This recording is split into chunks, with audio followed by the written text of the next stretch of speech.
Hi guys, I'm Louis, the producer and host of Uncharted Parenting and Programs and Parent Coordinator here at Encounter Youth. But most importantly, I'm a husband and I'm a dad to two boys as well.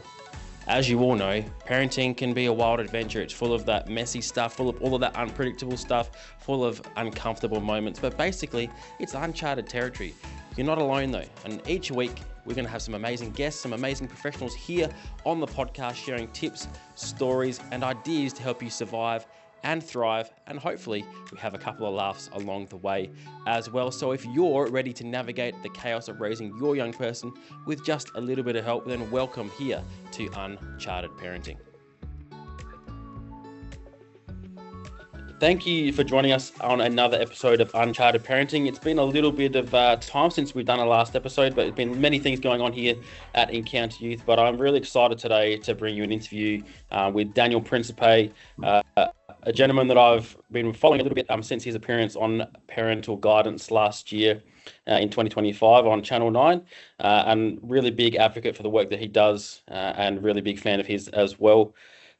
Daniel, if I could just say thank you very much for joining us here on Uncharted Parenting. And if you wouldn't mind, for those that maybe don't know who you are and what you do, could you just give us a brief introduction into the work that you do, mate? Thank you so much for that very kind and warm welcome. And yeah, lovely to share a little bit. So yeah, my title says I'm a youth advocate and educator. It means I travel around Australia doing my best to engage with young people, do a lot of talking, professional yapper, but try my best to listen to what's going on in the worlds of young people, their educators and their parents. But especially given so much of my time, 80% of it is spent with young people from grades, say 4 all the way through to college, university, is just trying my best to understand what's going on in their worlds, what's tough, what's working, where do they need support, where do they need encouragement, what's changed, and how can us as the adults do all that we can to champion them, support them, encourage them, challenge them when necessary to really live up to the values that they're looking to work out in this really pivotal time of life. Work out what does it look like to show up well for themselves, for their friendships, and then romantically one day. So that's the sweet spot of my work. Lots of good days, and I'm sure you can understand some challenging days too. Yep. Yeah, no, absolutely. Selfishly, mate, I was actually really excited for this one, just because as a parent to two boys myself, I'm a big fan of the work that you do with young boys. And I think there's a really big need there at the minute in, I guess, masculine culture and how that's perceived now.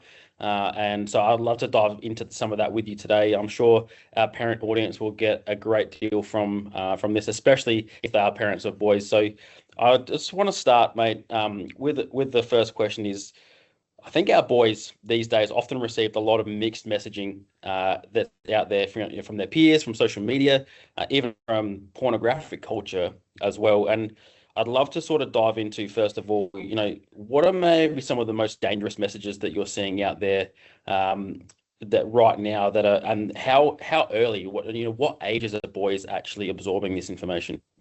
Yeah, it's a good question, right? And let's be honest, a lot of this isn't new. I just think the intensity, the scale, the volume is dialed up right now. And so to make that point, when I was going through adolescence, I didn't have a phone. And at 15, I had a Nokia 3310, which limits the amount of carnage you can inflict on yourself and others. Yeah. On your best and worst day, you can play Snake on the back of a school bus. My first job was stacking shelves at Coles, earning $8.32 an hour. I was an insecure young man, people pleaser, but I wasn't going home and then doom scrolling through endless success stories or get rich quick schemes or look at my crazy lifestyle and here's my physique and I'm going to tell you it's natural, but I'm really taking steroids and this is what I think you should do to attract a woman or get a woman or make sure a woman never leaves you. I didn't have any of that noise. There was a bit because all of us are shaped by the social norms we live in, the family of origin we come from, the friends around us, what's playing on our TVs, music, we're all shaped by it. But now it's just dialed up to 10 because it doesn't stop. It can be 24/7 because of these little guys. That's my little smartphone for those listening along. Like that is there. And so it's just dialed up. The body image pressures, how to act, attitudes, more mixed messages than ever before. And sadly, like it reaches young people far sooner than usually parents or educators are first laying some quality foundations. So we have to do a bit of work to challenge some of this noise before we can even start going, hey, this would be so good if we could show up like this, or if we could treat our friends like this, or if we could relate to our body or other people's bodies like this. And so in terms of the loudest pressures, as you noted, most of my work's with young men, but I do engage with thousands of young women every year and listen to them as well. But the pressures young women are facing is no different. It's just this, it's body image, got to be aesthetic, on point, have everything together all the time, 24/7 and effortlessly so. And so that's a really dialed up pressure. For the boys, it's about pressure to have the perfect physique, finances, and to act tough, and the peer pressure around that. That's what's really present. It comes up in all of our sessions at the moment. Yeah, I think something that you said earlier, Daniel, as well, is that you're working with year fours up to college age students in uni and stuff like that. How do you approach that with different age groups? Maybe Yeah, for parents absolutely. listening as well. Yeah, that'd be great if you could dive into Absolutely. It's some a of that. great question. I playfully always say to parents whenever I'm doing parent community events, I don't waltz into primary schools and kick down the doors and say, let's talk about sexually explicit material. I literally Yeah, ask them two simple questions, which is like, what do they enjoy doing on their devices? And why would a trusted adult want to keep them safe online, right? Like those two questions in a primary school context, like they would chat for 2 hours if I let them, but it helps me listen to what language they're using, what information, and let's be honest, what misinformation they've picked up. Like primary schoolers sometimes say the wildest things. Like one group I remember told me, year 6 boys, did you know every woman in Australia carries a taser with her? And I said, yeah, it's true. So you better behave yourselves. Obviously, I didn't say that, but so they pick up all these things. And by me asking those two simple questions up front, I get to see where they're at, what they understand. So before I start with any content, before I start unpacking some of the messages around digital well-being, online safety, stereotypes, healthy friendships, positive role models, which is what we're doing in primary school, right? That's where we're at, laying those foundations. We ask those questions. Now, invariably, they are going to talk about stereotypes. They are going to talk about things not suitable for children. They do talk about inappropriate content, even if they don't use the P word, which sometimes they do just flat out say pornography is why an adult wants to keep them safe. They'll talk about scams. They'll talk about catfishing. Like they are aware that their digital world is fast evolving.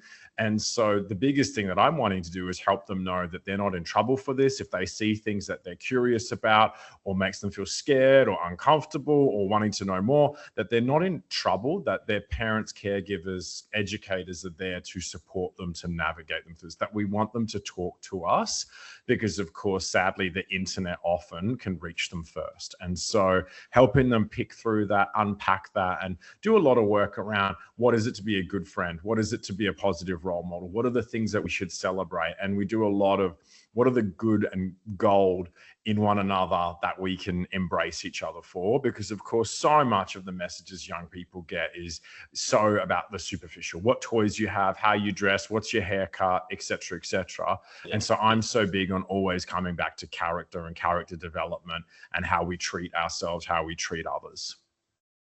yeah. I think that's great, man. I mean, there's so many things I could like sort of pick up on in what you're saying there. Is first of all, you mentioned earlier about the old Nokia phone that you had when you were going through your adolescence. I remember it clearly myself. The old flip phones, the slide up phones Flip that phones were cool, man. Ending oh, a phone call by shutting a flip phone, that was next level back in the day. yeah. And it's just crazy to think that we've come so far the other way in those digital spaces. And I think as well, what I'm picking up as well is that this sense of identity that young people get. Now, it actually comes a lot from those digital media sources that they're now accessing, and it's at their fingertips all the time. And I think that's a really key point I'd like to sort of hone in on is, you know, what is that environment doing now to this sense of identity that they do have, and particularly around respect, consent, and how they approach relationships as they go through adolescence and then into adult life as well. Yeah, it's a great question. And there's obviously lots of different reports and analysis across Australia, the US, the UK, and even within Australia on how young people are perceiving relationships and consent. And yeah, there's insights to say that, sadly, too many young people don't understand what's a healthy relationship. They might understand consent conceptually, but they say that they don't have confidence to actually navigate it. They think it's a bit cringe. And of Mm. course, I'm always big on saying to young people, parents, educators, consent, we straight away think to sex. And of course, that's because sex has a bit of significance to it. And if we don't respect Mm. it and the people involved, we can do quite a lot of harm. But zoom back, zoom back, zoom back. Consent is like, hey, you matter, I matter. We both have desires. Like, do you want to kick the footy? Do you want to get a meal later? Can I take this photo of us? We both look good. Can I post it online? I'm just checking in with you, right? Like, we're Yeah. just we're Yeah. just checking in with one another. And so young people report that they don't feel as confident to do that. They know when there's a clear violation, but they don't know how to advocate for themselves. And I think peer pressure is the biggest thing that comes up that minimize it. So cognitively, what I see in my sessions is young people could write out what is a respectful relationship. They could write out what's a healthy role model. They could tell you what consent is, right? They could do all of that Mm. intellectually, most of them. What's tough is how do you navigate that in real world relationships, and especially when there's peer pressure trying to get you to perhaps act tough or take a risk or do something silly for attention where you might violate your boundaries and values or somebody else's. I think that is like the absolute crux of what is the need and where we need to better, equip young people to navigate that. And Mm. so, yeah, there's things that I'm inspired by with young people, but yeah, knowing what's a healthy relationship, how coercion, manipulation, obviously we've changed legislation on coercive control across Australia, which is terrific.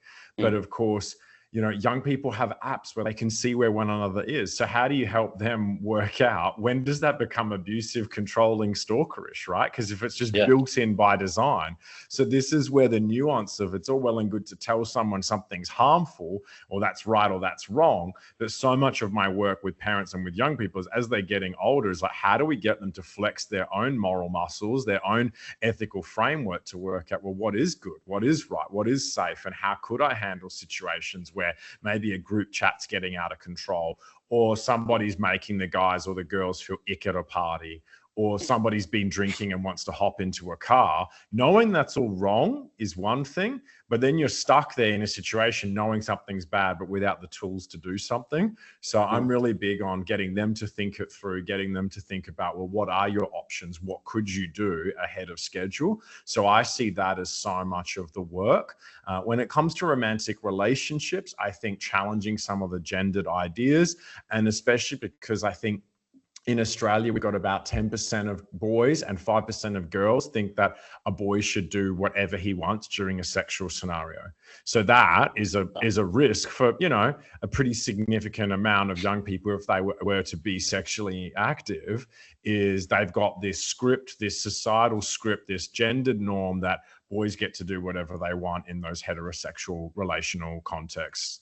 And so those are the things that I'm like, okay, it's not the majority, but there's a clear risk there. And there's young people we need to reach to equip them to both, especially for the young men, to not be entitled, to be empathetic, to work through, well, what is it to be healthy, to give somebody a voice, to not see this as transactional, but also how do we equip young women to not feel conditioned by social norms that I need to go along with that. That's what I need to do to be popular or to be liked or to be valued. These sorts of things to push back on. They're not individualistic solo projects, but we all play a role in that. Yeah. Yeah, no, totally true. And I think, like you said, we all play a role in that. I think that's a really key point that you say there, Daniel, is parents play a role, educators play a role, people like yourself play a massively important role in how young people are shaping that viewpoint on relationships, consent, whether that's sexually or whether that's even just in their day-to-day relationships with other people. And I think there's a term that's thrown out there, that's out there in media circles, that's out there. I actually started watching this documentary not long ago. You've probably heard of it. It's on Netflix, called Inside the Manosphere, whereby this term toxic masculinity is bandied around quite a lot amongst, particularly in male culture. It can feel like a bit of a confronting term and a bit of an abstract term, but in practical terms, I think what I'd love to dive into with you is, particularly with boys and with young men, is what does actual healthy masculinity look like? Because there's a lot of information out there about toxic masculinity and what that looks like. But Mhm. what can healthy masculinity look like in everyday family life? And how can parents sort of, I guess, bridge that gap to help their young person understand that? Yeah, absolutely. And I think for each family, they got to work out what their values are and aspirations, not just for your children's grades or athletic Yeah. accomplishments, which are great. How good. But like, what is their character that we want them to aspire to? What kind of friend, partner, parent do we want them to potentially be one day if that's Mm. their role in life? And so I always come back to, I think that question is the same. What kind of human do we want them to be? If you want to use it as a conversation starter, say what kind of man or what is positive or healthy or generative masculinity, go for it. But I think it's the same question. What are the human traits that we're going to need? And that's something that I unpack in all of my sessions. I think every single one of us should be courageous, kind, loving, respectful, strong, tender, tough, resilient, empathetic, insightful, intentional, purposeful. Like, what are those? And I think families owe it to think through, like, what is those values? How do we guide our family? What are our principles? What is it for us to show up as our best selves, right? And I think attaching that and giving boys something worth aspiring to is so important. And I speak to boys that say to them, I think you should be tough and tender. And I tell them, your grandmothers and your great grandmothers were tough, right? Tougher than Yeah. us. Yeah. And so it's not about not being tough. I didn't ask them to define it. What do you think I mean by toughness? Because I'm not talking about vaping, e-bikes, starting fights, doing stupid, risky things. I'm talking usually about resilience and fortitude, the ability to bounce back, not lose your integrity, your character, even through trials, hardships, mistakes, disappointments, to continue on. And I think framing these in ways that I think are aspirational, that are attractive, because I think they are, for all people. Like, I find that such an attractive trait that Yeah. I'm inspired by no matter who I see it in. And so I'm really big on championing that. We can't just say, don't be this, don't be that. It's like, well, what do we want them to be? Now, at the same time, there are definite behaviors, attitudes that need to be challenged. And that's true for all of us. And for young men to challenge it. It's why I spend a lot of time challenging entitlement in my sessions. I love asking boys, tell me what's an entitled person. And the parents usually laugh and they're like, you really ask the boys that, in the sense of, like, I'm sure parents at times feel like, maybe their children feel entitled and don't know how good they've gotten and the privileges they have. And I was like, well, you'd be amazed to hear what the children describe, because they don't like people who are entitled, and they describe what they're like. And we reflect on it, and we reflect that, hey, we're all entitled. We all take things for granted. We all have privileges given to us that we haven't had to work for. And maybe we don't think we need to work hard or be grateful for certain things, that we just take it all as owed to us. So we look at those traits, because I'm guessing most people would say, I wouldn't want my child to be entitled. And the flip side is, like, I'd want them to be empathetic, grateful, right? And perhaps disciplined or hardworking, like whichever kind of cluster of opposite traits that you'd want. So you challenge the entitlement, but you're like, hey, actually, we take responsibility in our family, and we show empathy for others, and we show gratitude for all the privileges that we have. So how do we flip it and say, no, we're not going to be this, but that's what we're going to be? But I'd love to be in the room when you ask that question of a group of. Yeah, it's great. I love catching eyes with the staff who are sitting there thinking, oh, again, head knowledge is one thing. Living, it's another. Like all of us, we can know many things are good for us that we don't necessarily live out. So it's a great reminder, right? Oh, absolutely. Even at a very minimal level with my 5-year-old son, like trying to sit down with him and trying to, ask him, what are you grateful for? Like, it's interesting, the things that they maybe take for granted a little bit. And they're like, oh, what, some people don't have that? And it's like, anyway, it's fantastic. I think it's fantastic, the work that you do. And it would be amazing to see some of the reactions that you'd get in the room. And like you've already identified, I mean, you work with thousands of young people every year. And I think, in my mind, I think the things that they don't say actually probably carry a lot more weight than the things that they actually do say. So Tell me more. I mean, I'd love to sort of get your perspective, Daniel, on, what are they not saying to the adults in their lives that maybe they're more comfortable to actually say to an external, education provider or an advocate like yourself, that maybe they wouldn't say to their parents. And, maybe can you help us maybe bridge that gap for some parents there as to, what are they not telling their parents that they're telling maybe an independent, Yeah, advocate for like sure. yourself? A lot of bullying, body shaming, feeling like they have to persevere and, just deal with that. Most of it verbal, digital, Mm. bullying, sometimes physical. And of course, for boys, we're socialized to act tough, pretend nothing affects us and soldier on, which I think, harms the victim, harms the perpetrator as well, because the perpetrator doesn't learn that, hey, my behavior affects others. It's got a real tangible consequence because everybody's having to tough it out and pretend to be unaffected by things, right? And so that's massive. The body image challenges are massive. And then the catfishing in rare instances. Body image is like every week. As a matter of ethics, I never hand out my contact details, my social media, et cetera, et cetera. But of course, I can't stop boys finding my website and then emailing me. And they often mostly email me about body image pressures, which we know are significantly going up and up. A great colleague that I have in this space, Dr. Scott Griffiths, as well as some of the team at Movember and their work and Butterfly Foundation, there are people unearthing some really interesting and heartbreaking insights on this. We know that body image and unrealistic beauty standards affected young women for so long and disproportionately, and that still remains the case.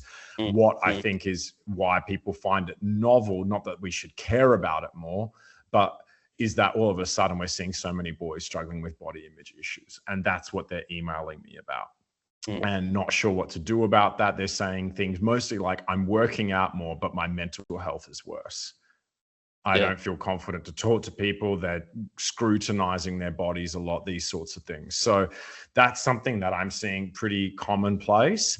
And then, of course, the most extreme, which thankfully is such a minority, but of course it happens still to thousands of teenage boys every year, is that they're like groomed, tricked online into chatting to catfishers, people pretending to be someone that they're not online, usually, fronting up as a romantic interest who flirts with boys, and usually the at-risk group is like 14 to 17. And, ultimately they're trying to find leverage to then blackmail them, usually by getting nudes, naked images of this teenage boy. Yeah. And so we obviously have the Australian Centre for Counter Child Exploitation up in Brisbane, the East Safety Commission that deal with a lot of these cases. And of course, if a boy ever discloses that, I obviously report it to the schools and they obviously report it to the parents. But that's something, because I think they think they're going to get punished. They're scared that if I get scammed or do something silly online or take mum or dad's credit card and do all, there's that. So that's a bit of a melting pot of some of the challenges. They're not telling their parents how much some of them are gambling. A lot of boys are sadly now gambling. I don't know to what extent, how many, but let's just say every time I bring up gambling in my sessions, the boys all look at each other. We're talking like year 10, 11, 12, right? And so this is what's going on. Totally. And sadly, the gambling companies have spun a really good story. And by good, I mean horrible, but they've done well to say that gambling, betting is so part of the Australian masculine identity that, it's kind of how you prove that you're an Australian mate and male. That's what they've done. That's the story they're spinning. And so, boys are getting taken up in that. And then, of course, pornography consumption as well. Most boys are not disclosing unless they're caught or unless their parent initiates that conversation without punishment, without shame, and in a safe space where it's more just like, hey, doing this because we recognize you might be curious, natural and normal to be curious about sex, bodies, have desires. But of course, this is a multi-billion-dollar industry that doesn't care about you or your partners or your sexual relations, just wants you to be a consumer, get some dopamine in exchange for, obviously, your viewership to sell ads. And so I think those are probably the biggest things that I hear about every single day from boys in different ways. Less the catfishing, but certainly the other topics that they're not so much talking about at home with parents. I mean, mate, I've got so many questions on the back of what you just said, but I think a couple of things that came through there is, I think I know it's when I say the minor, it's the minority, I guess, that you said about the catfishing, but it's also the at the end of that, I mean, the result can be so catastrophic because of the shame attached to it if it does actually happen to somebody. Yes. I've interviewed parents of young people that are taking their own lives because of catfishing and things like Yeah, that. So that I mean, yeah, it can be catastrophic, I guess, is what I'm trying to say. But also absolutely.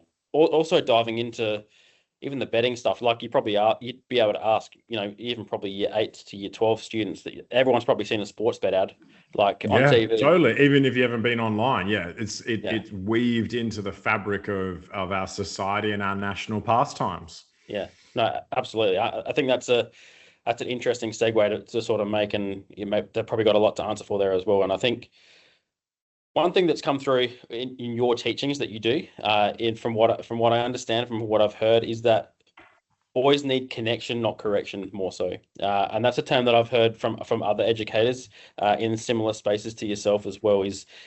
So what does that actually look like? So let's say maybe you've got a child who's a boy, who's a young boy. Maybe they're resistant, maybe they're becoming a bit more withdrawn, not answering questions that parents might have, or maybe even they're acting out, a bit out of character.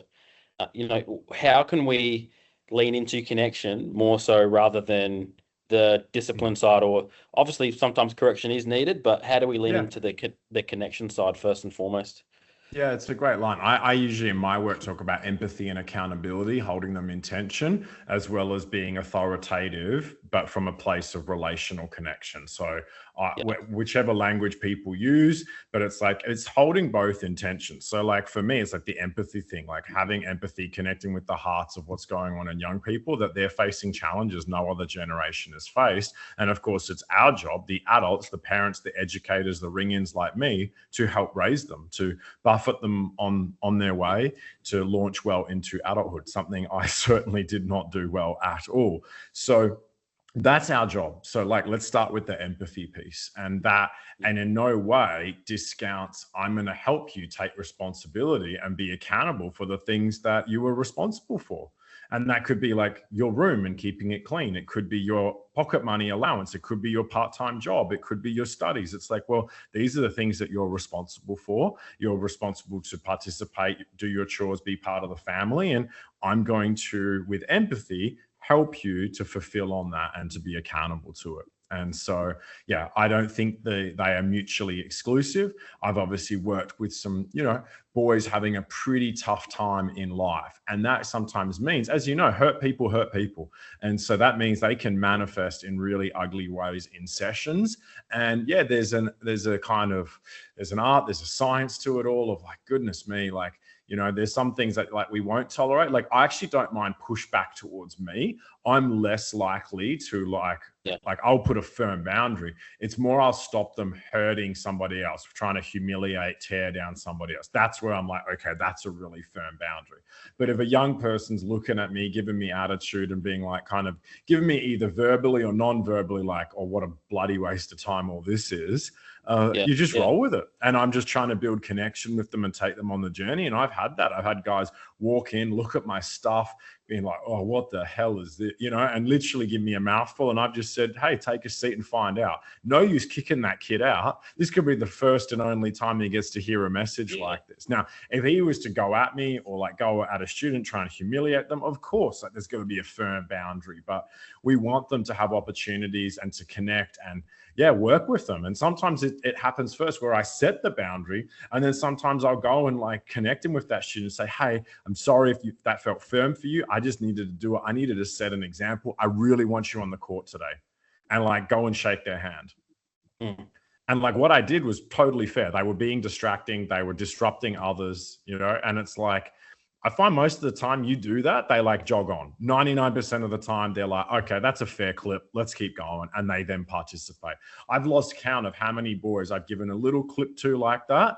And then they've just totally like locked in and then participated, because it's like you've set the standard. It's like, and it's not just I'm punishing you. It's like, hey, I want you involved. I don't want the other boys to miss out. It's explaining it. It's not just you talked, therefore you're bad. It's like you're missing out. Other people are missing out, and you've got good things to gain and give to this. And like when other boys start sharing, I'm like, oh wow, could you imagine if we didn't get to hear from this person?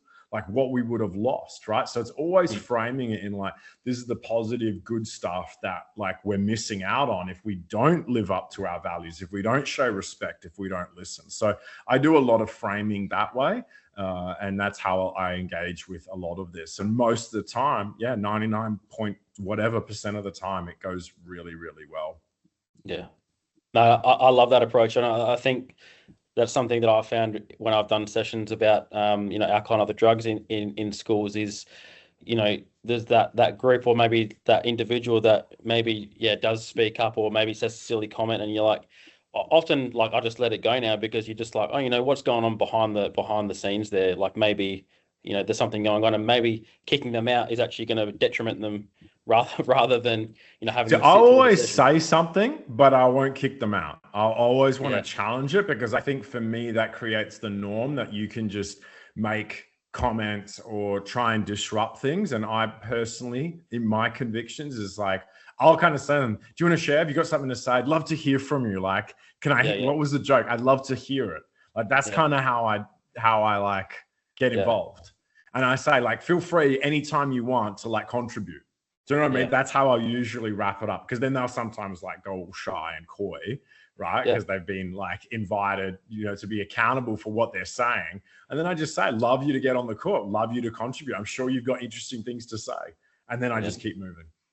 No, I love that. And I think that leans into that connection as well. Like you're actually trying to connect with that person. Totally. But in a way also correcting them, calling out their behavior. So I think there's a great balance there in doing how you approach it. I think, Daniel, I'm very grateful for your time that you spent with us today on Uncharted Parenting, and I'd love to dive into more stuff with you. But before I do let you go, I'd love to just maybe direct parents to some resources that you have or that you'd recommend and suggest, and also maybe they, if they want to reach out to you, how do they go about doing that? Yeah, great. They can find me at my website, danielprincipe.com.au, and some great resources just off the top of my head. I think Movember's research on the manosphere that came out, I think last year is really good. I think I could vouch for eSafety's research definitely on being a young man online. And then there was a follow-up research paper called Supporting Young Men Online that myself and other advocates were involved in informing that process and then contributing to like best practice to engage with boys. Sadly, we don't have a being a young woman online. I think that would be a really interesting insight, but those two resources are really great. I refer to them often, as well as the consent.gov.au website, where my resources and other people's resources and general conversation starters for parents to talk to other parents. And then so that it's easy to talk to their children. So that's consent.gov.au as well. So that would be a great starting point, I think, for some resources that I think are pretty helpful in this space. Yeah, great. Fantastic. Thanks so much, mate. And if you haven't heard of Daniel, if you haven't heard of him before and his work, I'd definitely encourage you to go check Daniel out on his website, because he got some fantastic stuff and does some amazing work with us young men, but young people in general as well. And I can definitely, if you haven't checked him out on Parental Guidance, go check him out there as well, because his work that he did on there was fantastic, and it prompted me to reach out to you, mate. So I'm very grateful for your time today, for sharing your insight with our audience, and we wish you all the best for the rest of the year, and can't wait to see what's coming next for you, mate. Thank you so much. Thank you for the privilege. Thanks, Daniel.